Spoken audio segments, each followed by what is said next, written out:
Good morning. 7 days challenge day 4. ಇವತ್ತು second day of periods ಆಗಿರೋದ್ರಿಂದ ನಾನು ವಾಕಿಂಗ್ ಮಾಡಲಿಲ್ಲ. ಯೋಗ ಮಾಡೋಣ ಅಂತ ಯೋಗ ಮಾಡಿದೆ. ಯೋಗ ಮಾಡಿ ಮೆಡಿಟೇಷನ್ ಎಲ್ಲ ಮುಗಿಸ್ದೆ. ತಿಂಡಿಗೆ ಇವತ್ತು ಅಮ್ಮ ವಾಂಗಿಬಾತ್ ಮಾಡಿದರು. ತಿಂಡಿ ತಿಂದ್ಕೊಂಡು ನಮ್ಮ ಆಂಟಿ ಮನೆಗೆ ಹೋಗಿದ್ದೆ. ಅಲ್ಲಿ ಚಕ್ಲಿ ಮತ್ತು ಖಾರ ಕೊಟ್ಟಿದ್ದರು. ನಾನು ಹಿಂಗೆ 7 ಡೇಸ್ ಚಾಲೆಂಜಲ್ಲಿ ಇದ್ದೀನಿ ತಿನ್ನಲ್ಲ ಅಂತ ಹೇಳಿದ್ದಕ್ಕೆ ಅವರು ಸೌತೆಕಾಯಿ ಕಟ್ ಮಾಡಿಕೊಟ್ರು.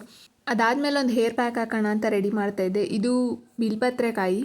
ಇದನ್ನು ಬೆಂಕಿಲಿ ಸುಟ್ಕೋಬೇಕು. ಸುಟ್ಟಾದಮೇಲೆ ಅದು ಈ ಥರ ಇರುತ್ತೆ. ಅದ್ರ ಮೇಲ್ಗಡೆ ಶೆಲ್ ಇರುತ್ತಲ್ಲ, ಅದನ್ನು ಓಪನ್ ಮಾಡಿದ್ರೆ ಅದರೊಳಗಡೆ ಈ ಥರ ಇರುತ್ತೆ. ಇದನ್ನು ತೆಗೆದು ನಾವು ಒಂದು ಮಿಕ್ಸಿಗೆ ಹಾಕಿ ರುಬ್ಕೋಬೇಕು.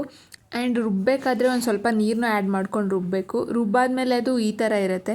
ಇದನ್ನು ಕ್ಲೀನಾಗಿ ಪಾರ್ಟಿಷನ್ ಮಾಡಿ ಸ್ಕ್ಯಾಲ್ಪ್ಗೆಲ್ಲ ಹಚ್ಚಬೇಕು. ಒಂದು 40 to 45 ಮಿನಿಟ್ಸ್ ಬಿಟ್ಟು ಏರ್ ವಾಶ್ ಮಾಡಬೇಕು. ಏರ್ ವಾಶ್ ಮಾಡಾದ್ಮೇಲೆ ಅದು ಈ ಥರ ಇರುತ್ತೆ. ಟ್ರಸ್ಟ್ ಮೀ, ಹೇರ್ ಅಂತೂ ಬೌನ್ಸಿ ಆಗಿರುತ್ತೆ ಆ್ಯಂಡ್ ಡ್ಯಾಂಡ್ರಫ್ ಎಲ್ಲ ಕಡಿಮೆ ಆಗುತ್ತೆ. Miss me until next video. ಜೈ ಮೋದಕ್ವಾಲ.